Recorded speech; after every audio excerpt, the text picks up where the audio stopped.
it's pitch black in here. That's better. Hello? Anyone there? Oh my God. What the? Oh, I've got to get out of here. Oh, that looks like the exit. Oh no, my torch is running out of battery. Oh, where am I? Oh, for goodness sake. Oh, let me get this torch back on. Oh, come on, work.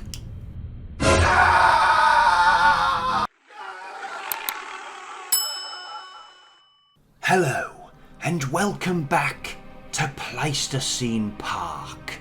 Recently, we added a new extinct animal to our wildlife reserve, the Smilodon. And as you can see, they've settled in very well and have began hunting the other animals inside the reserve. And today, we're going to build them a cave, somewhere to keep their young safe and to take shelter from the freezing cold temperatures outside.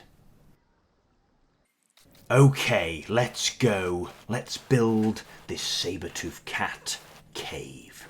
But before we do, hit that like button. If you've been on this journey with us, building Pleistocene Park, hit the like button to show your support. Thank you very much. We do appreciate it. Anyway, let's get on with this build then. So, what we're going to have is we're going to have an area where the cats can come in and chill out, get out of the cold weather, somewhere to, have refuge from the horrible blizzards that may occur in the park. And the guests are also going to have an area where they can walk in, but obviously they're not going to be together. We'll have to separate them both. We don't want that. So what I want to do is give the illusion that you're in the cave with them, but we're going to have some glass panels so you can look through into areas where the cats will be, but the glass will keep them safe. Don't worry, it will be reinforced glass. It will be very strong glass, so the cats cannot attack the guests. But the guests will get a lovely view. As you can see there, I'm just putting in the glass now. And that's where the guests can get a good view of the cats inside their cave. So, why have we decided to build our Smilodon a cave?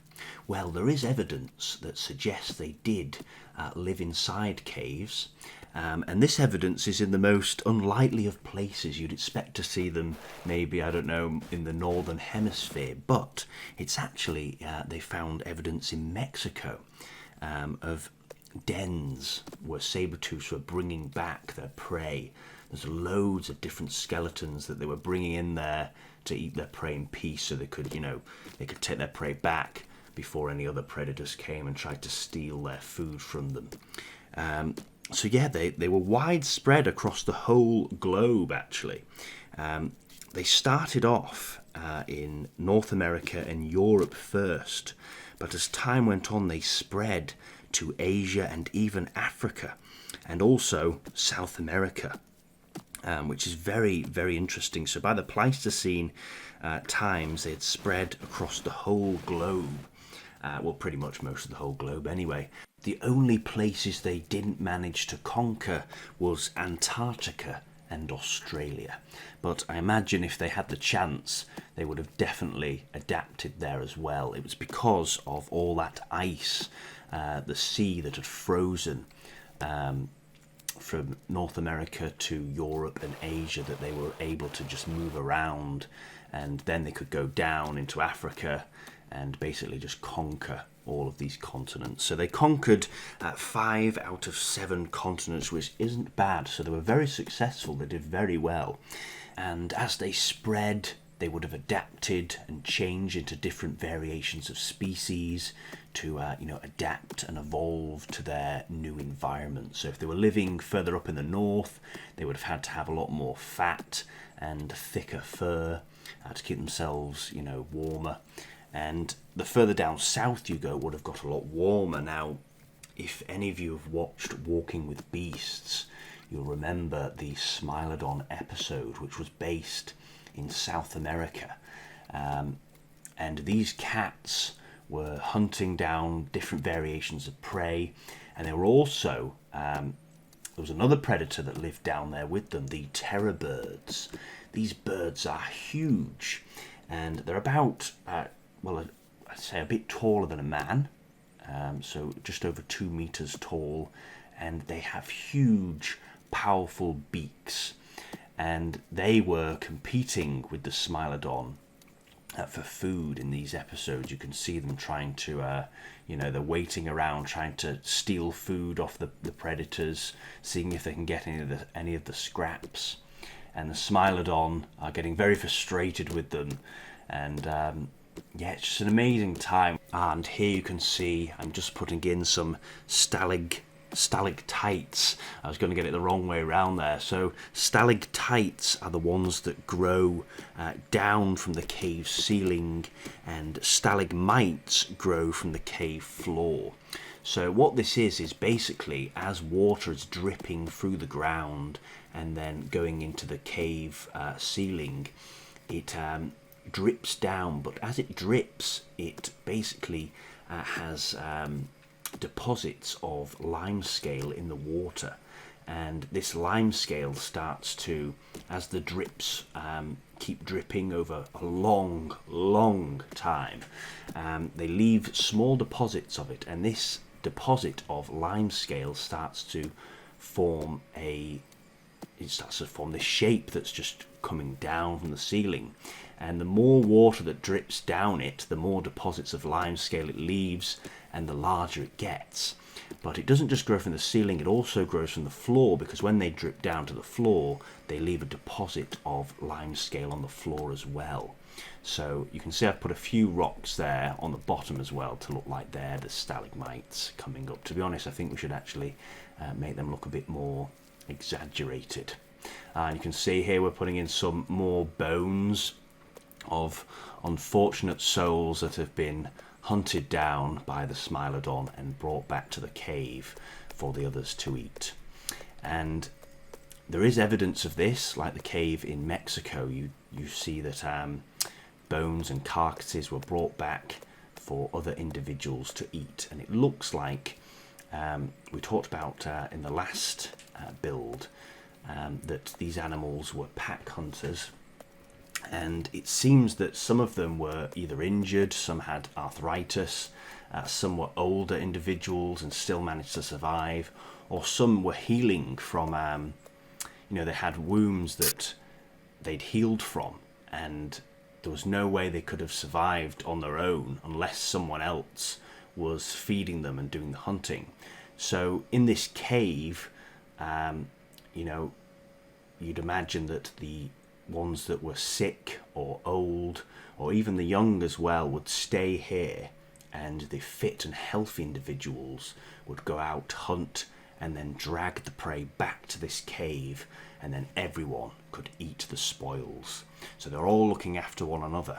What I would like to know, and I think this would be interesting, I'm not sure if there's any evidence of this, we'll have to look, but I wonder if who was responsible for doing most of the hunting? Because when we look at lions today, the female lionesses do most of the hunting, whereas the males, they don't get involved very much with the hunting. They do now and again, but it's mainly the females that do the hunting.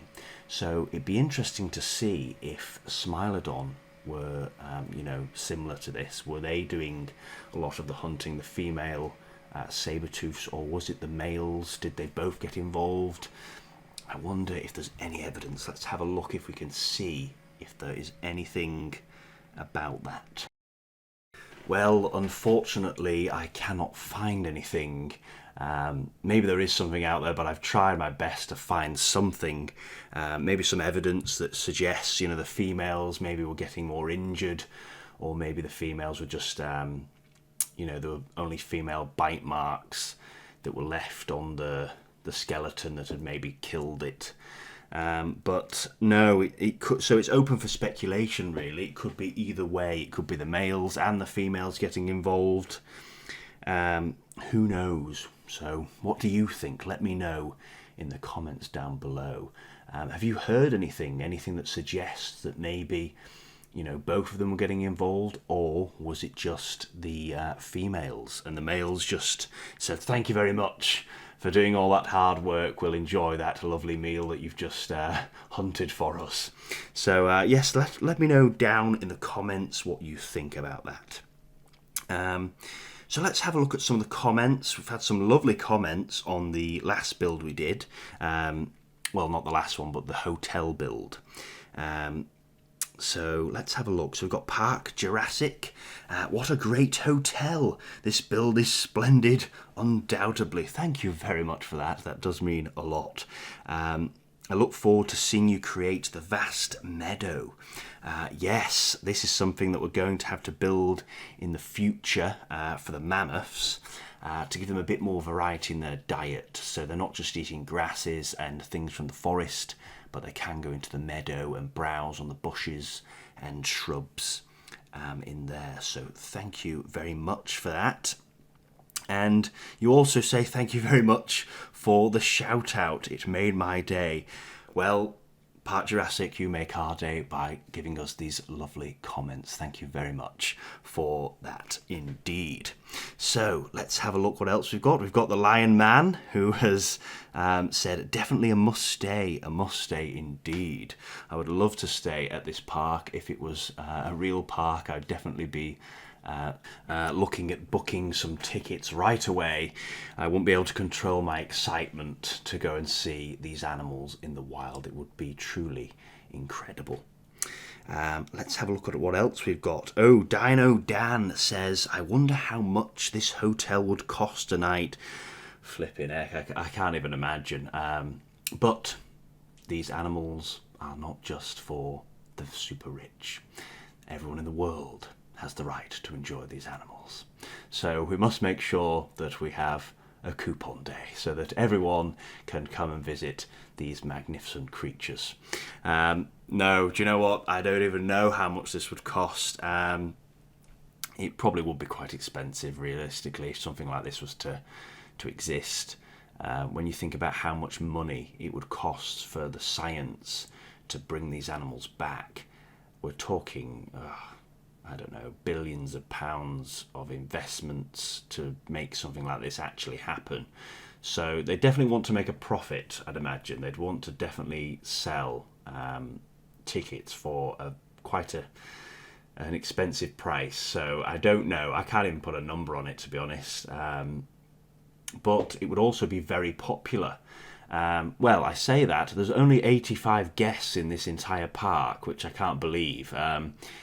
It was on 50 something, and then when we put the Smilodon in, it did increase, but still 85 guests. I think, seriously, really?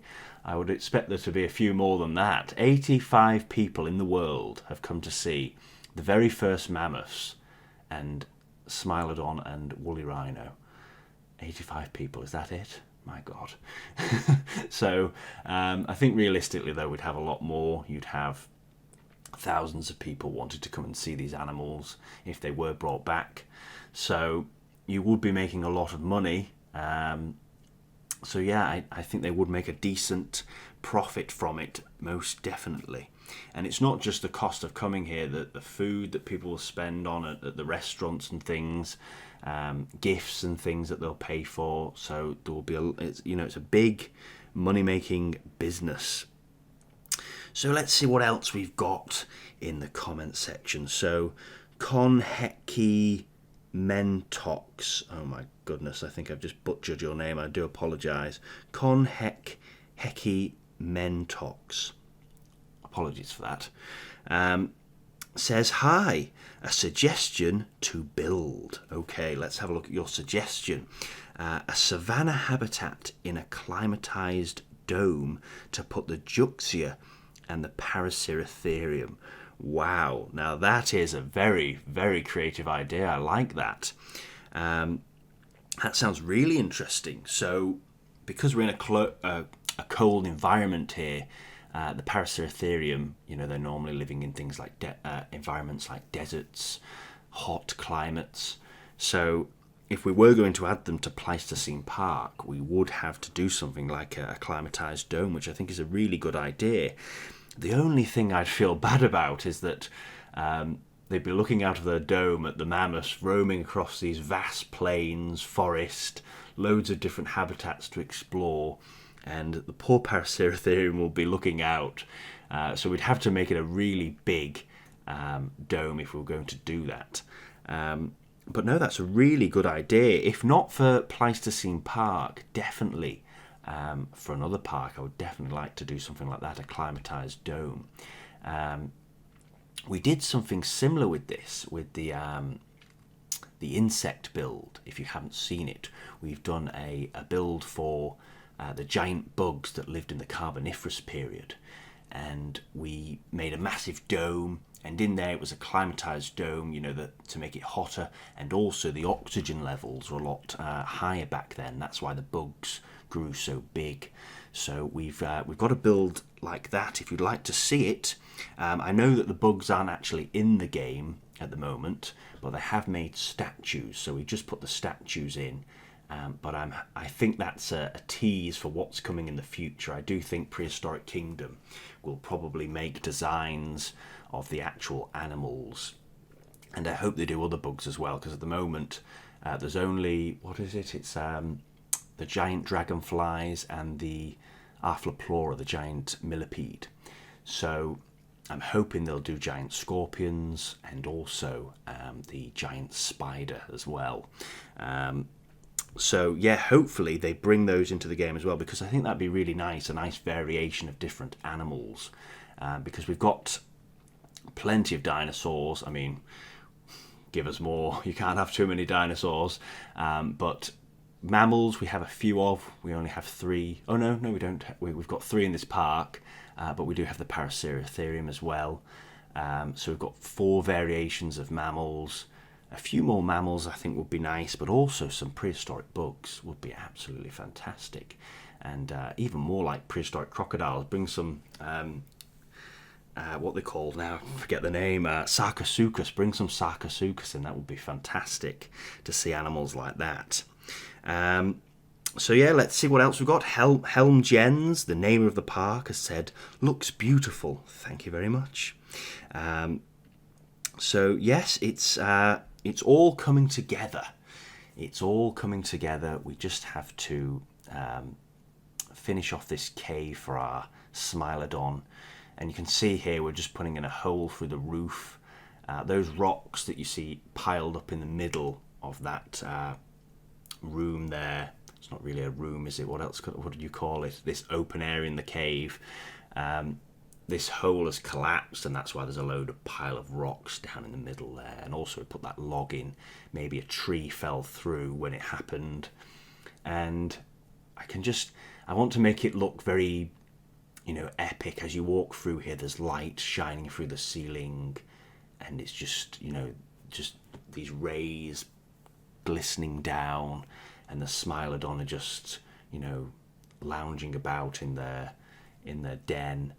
Yeah, I can just picture it. So I'm trying to make that picture in my head here.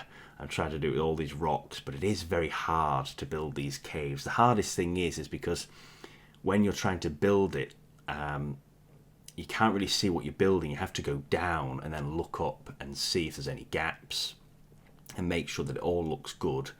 So it is very difficult to make a cave, but I'm liking the way it's looking. I think it's coming together rather nicely. Yeah, it's looking good. So we've got another open area there for the guests to look through, and then we'll have a section where the guests can walk out, and that is pretty much coming close to finish, I think. Lovely. Now, saber-toothed cats were not the only creatures to take shelter during the Pleistocene period in caves much like this one. There are a lot of different species that would have also sheltered in caves to get away from that freezing cold Ice Age weather. And there would have been many different types. Some of them were things like cave bears, dire wolves. You also had regular wolves that we have around today. They were around during the Ice Age, during the Pleistocene period. There were also cave lions, which are very similar to normal regular day lions, except for they were a bit larger and a lot more thicker fur to help them with that cold weather. But one animal that definitely would have lived in caves was the largest bear to ever exist. The largest bear that we've discovered so far anyway. And this animal is called the Arctotherium, or more commonly known as the short-faced bear. This animal is absolutely enormous, and I imagine that they definitely would have come across Smilodon and Sabertooth, and they probably would have had fights, maybe competing for food or territory, or maybe even fighting over who gets to sleep inside the cave. Because if you think about it, you know, if it's really, really cold outside, you're going to want to fight for this territory so that you can protect your family. If you're the Sabertooths, you know, you're young. The young won't probably be able to survive outside in the cold. So maybe they might have an advantage working together, you know, as a pride, driving the short-faced bear out.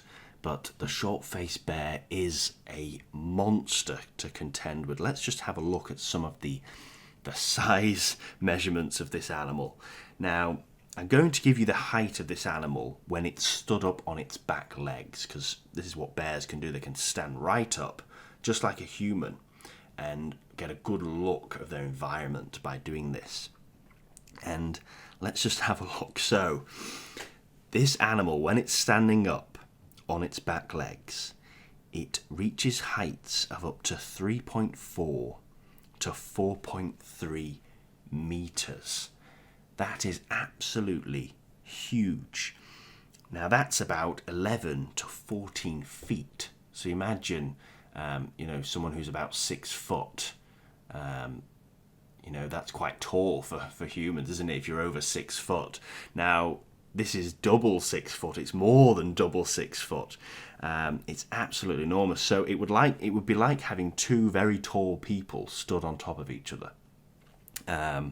That's how tall this animal is when it's standing up. Imagine walking into a cave.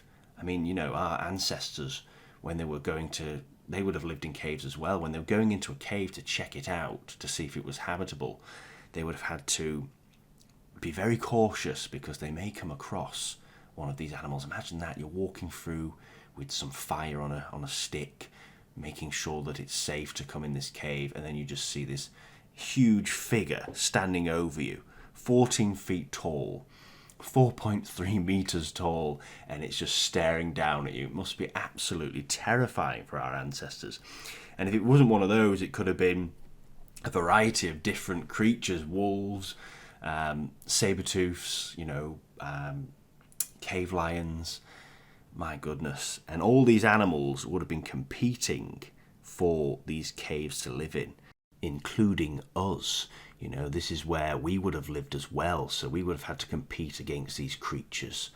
You know, you see a lot of cave art, cave drawings and paintings on the walls left behind by our ancestors. Drawings of different animals that they would have eaten and hunted. And you also see lots of tools left behind as well that we were using to hunt and make things. So yes, we definitely would have had a lot to contend with. And I think the worst thing you could come across is probably Smilodon, because there's so many of them and they are very muscular and heavily built. But you probably definitely won't want to bump into a short-faced bear either, because, in fact, let's get up the weight of this animal. So we've got the height. The weight of this creature was an absolute ton. In fact, yes, it was actually a ton. It was several tons. From 983 kilograms to 2,042 kilograms. Now, 1,000 kilograms is a ton. So 2,000, that's 2 tons. So this animal could weigh up to 2 tons in weight, which is absolutely enormous. But it says between 900 and 2,000. So that's probably the difference between males and females. When you look at female grizzly bears and male grizzly bears, in fact, most animals, you'll see that the males are a bit bigger than the females. So female short-faced bears would probably be weighing around 983 kilograms, just short of a ton. And then the males, 2,042 kilograms. That is very heavy. Now the Sabertooths are about 1/4 of a ton. So it would take 8 Sabertooths to weigh the same as a short-faced bear. So if there was 8 of them, we've got 9 in this pack, in this pride, sorry. Maybe, just maybe, they might be able to take on the short-faced bear. Probably would be able to, because if the short-faced bear's on his own and he's being attacked from either side, you know, being flanked from all these Sabertooths, he probably wouldn't want to bother. He'd probably give up and think, no, you know what, not today. But if it was a small pride, you know, maybe one of them had got injured by a mammoth or attacked by a woolly rhino, or maybe other packs of Sabertooth, who knows, maybe the short-faced bear might get the better of them. So yeah, we're coming close to the end now. All I've got to do is finish off this section, just try and make the top part of the cave, the outside, look as natural as possible. So we're just going to put some trees in there and blend all that in. Lovely stuff. Fantastic. So there you have it, guys. The Sabertooth cat cave is finally complete. They now have a shelter where they can get out of that cold, awful weather and hopefully have some cubs. Hopefully Prehistoric Kingdom bring breeding into this game in the future, because I think that would really be a great addition to this game. So there you are, guys. It's all done, this habitat now. I hope you all enjoyed it. If you did, please give us a like down below. We really do appreciate it. If you have any more good ideas that can be put into this park, let us know in the comments. And don't forget to subscribe so you don't miss future videos of Pleistocene Park. So thank you very much once again, guys, and we will see you in the next video. Bye-bye.